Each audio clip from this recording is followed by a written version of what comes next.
Could the Red Sox master plan be unveiling now? I think times have been demanding this of the Red Sox as fans have kind of looked at this team and gone, what are we doing? Why aren't we spending money? What are we doing playing like the Tampa Bay Rays? All these things that people have said on X. Welcome in. I'm Evan Sharrard. Welcome to Red Sox Digest. Please make sure you subscribe and stay tuned for all the latest Red Sox content, whether it's rumors, updates on trades, free agency, game recaps, prospect primers like this, and kind of outlook stuff. That's what you're going to get here. Thank you for joining me today. Today, we're going to be talking about the potential to re-sign, or the potential for the Red Sox, rather, if and when they re-sign or extend Roman Anthony, Kristian Campbell, and Marcello Mayer. And the reason we're talking about this today is because of this source right here from Alex Spear via Boston Sports Gordo on X.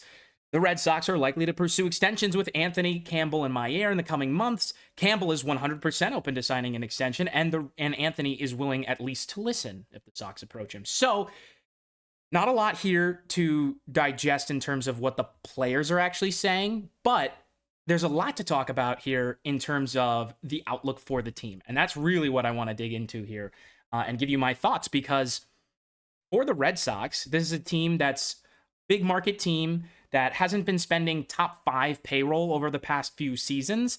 And fans are really sick of not seeing that. They want their team to be spending money and going after championships year after year. That's what Boston's known for. It's the city of champions, whether it's the Bruins, the Patriots, the Celtics, the Red Sox, the Revolution, who had the best season in MLS history and then flopped right down, the Boston Fleet, and soon to be the Boss Nation professional soccer team. All of these teams are always going for championships, and that's the Boston culture. So I understand the fan perspective of demanding excellence, and I think that this could be the path, because I think a lot of what's been confusing to fans and analysts alike has been the strategy. What are we doing? Are we rebuilding? Are we retooling? Are we pushing to make the playoffs? You know, the Red Sox go and say, we're getting into the luxury tax. And then they go and sign Masataka Yoshida and Trevor Story. Those were the first 2 big signings, not in that order.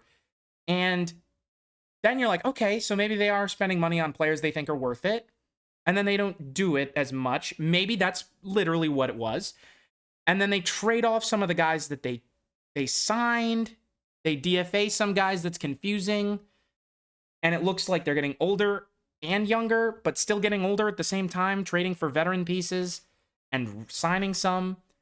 And then they let them go.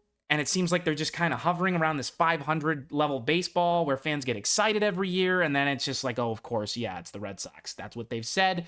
That's what it's turned out on X. That's pretty much been the chatter publicly. I'm sure all of you watching this know that and have thought those things once before. And if not, think either, oh, those people are crazy, or I just want my team to win again. So this could be the path, because the Red Sox have been drafting these guys. They've been ranked a top farm system, the top farm system by general managers in baseball.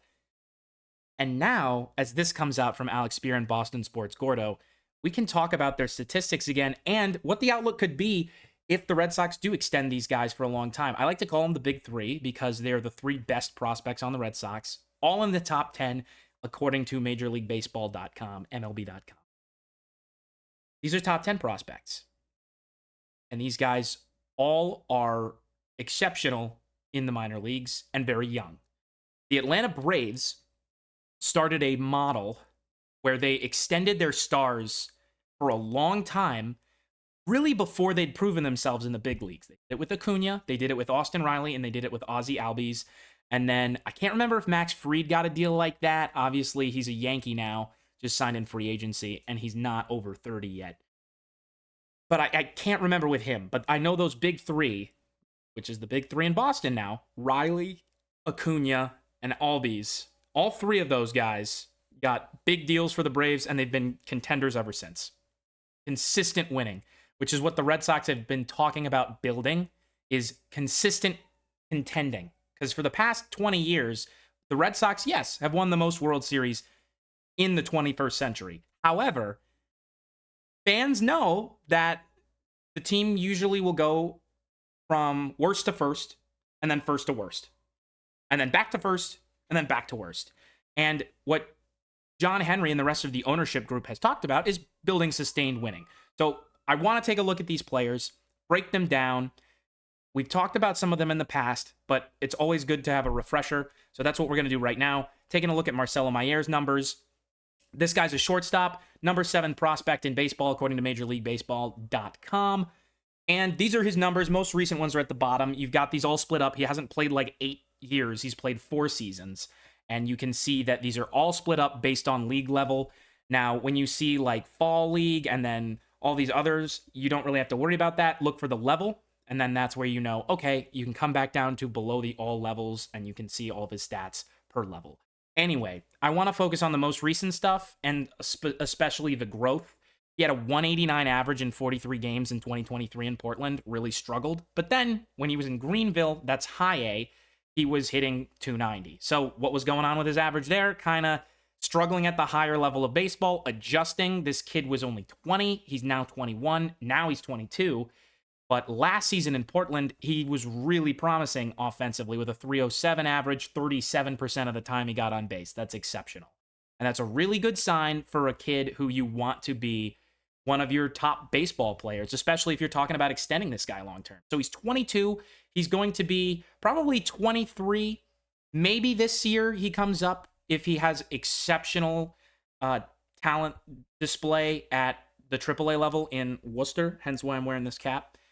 But this is promising to see a shortstop who also, mind you, is known for his defense. That's what he was drafted for. And the bat has come along as well. Not exactly a power guy, but exceptional at snagging the ball in the gap and taking away a lot of hits that could even be extra bases. A lot of times those straight through over the shortstop's heads, he grabs a lot of those. So as Trevor Story winds down in his career and gets older, of course, the injuries are always a concern with Trevor Story, but never the effort. Marcello Mayer is another top-level defender for an infield that really needs one. So that's enough for Marcello Mayer here. I think he's got offensive upside. He doesn't thrill me in terms of his power ability, but this guy's not slow by any means. I know the stolen bases aren't crazy, but he's not going to be someone who's moving at the speed of your average first baseman or catcher. This guy is a shortstop. He can move, he is agile, and he certainly can put the bat to ball and put it in play for RBIs, etc., extra base hits. This guy can be an offensive powerhouse as he develops, but the defense, I think, is major league ready now. Now, moving on to Roman Anthony, who was the top-rated Baseball America prospect in September, and they haven't really updated since. So we'll see where he's ranked at the beginning of the year. According to Major League Baseball, he is number 3. So automatically here, we've got 2 in the top 10 of Major League prospects. That's huge. First time the Red Sox have had that in maybe my lifetime. I don't remember a time where. So looking at Roman Anthony, this guy's a 5-tool player. He's really fast. He's got good plate discipline. He hits for average, and he certainly hits for power, and that's what has been part of his meteoric rise as a prospect. You can see these power numbers weren't really always there. They kind of waned. They came up and down. I want to highlight here, you might see, okay, Evan, but he hit 14 home runs in 2023 with 3 separate teams from the high A to double A level. That's right. He did that in 106 games. Last season, in 84 games, he hit 15 home runs. He hit more home runs than he did in 22 less games. That's impressive and showing that he's got a very key. Also, all of that was in double A. That shows a key development in his power to me. Also, he's 20. That's insane. This kid's really young, barely out of his teen years. He is a rangy outfielder, primarily plays center, but does play left and right as well, as most outfielders would. And he's got good plate discipline. 127 strikeouts, 79 walks. 119 strikeouts, 86 walks. Last season, 96 strikeouts, 48 walks. If you have a 2-to-1 strikeout to walk ratio, I really like that.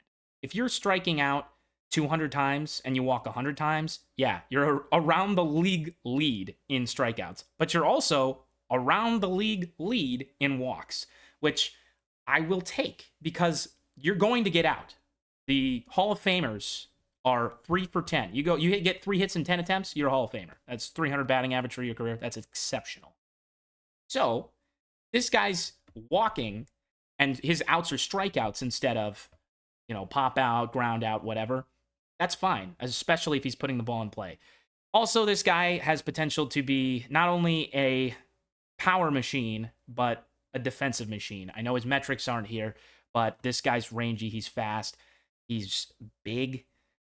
He could very well be a top player in baseball. This is the kind of player who would be a top prospect because he really could be a phenom in the running game, in the hitting, in the fielding, all over the place. He is truly exceptional. He's got the power, he's got the contact, he's got the discipline, he's got the speed, he's got the defense, he's got the throwing. He is what I'm most excited for.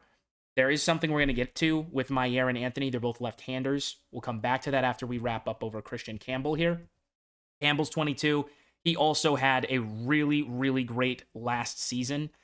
In Portland, he struggled, but what's incredible is that he hit 344 in Worcester. Granted, that was in 35 games, but improving your batting average that much either means, yes, you were really hot or you figured something out, because his on-base percentages have always been electric.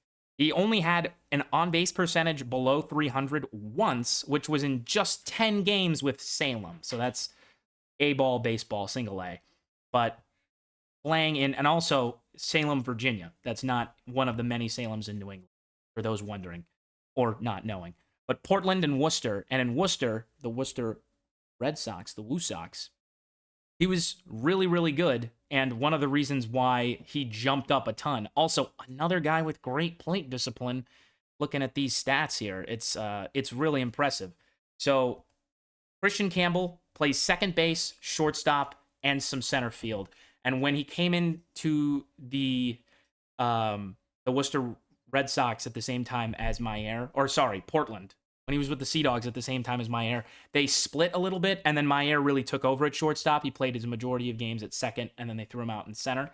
And he's shown that he's also an exceptional defender. Mayer's the best, I'd say, out of these three defensively, and then Campbell, and then Anthony. But Anthony, the 5-tool ability that he's displayed. Campbell's got speed as well. He's also a great defender.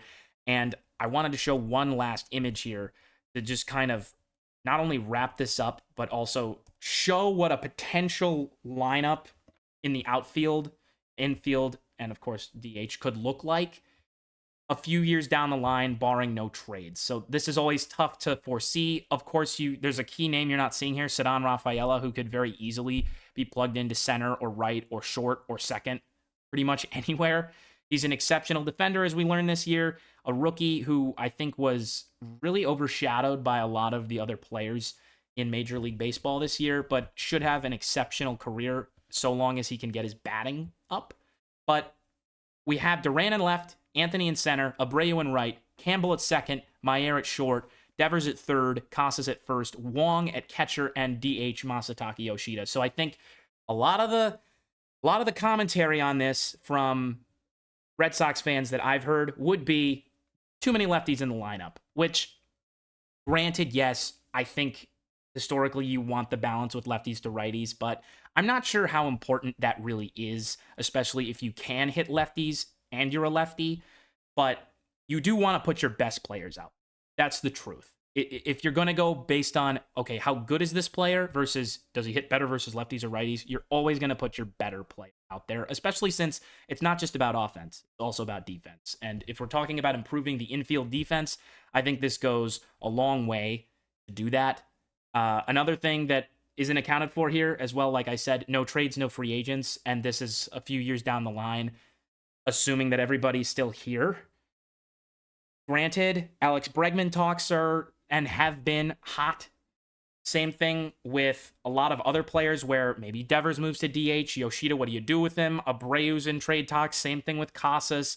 Whether any of that happens, I don't know. I just wanted to qualify this little chart based on what we do know right now and what could be if nothing happens, which won't happen. But hey, if it does, I think this looks like an exceptional outfield. You have possible 2 Gold Glovers in the outfield, maybe 3 if Duran continues to improve. He's been incredible. You have potential dual gold glovers at second and short, which is the most important spot to have them, because having a great second baseman, as all Red Sox fans who've watched Dustin Pedroia should know, really does steal a lot of hits. And granted, yes, you want the hot corner third base to be great defensively, whether it's Arenado, Bregman, or Rafi.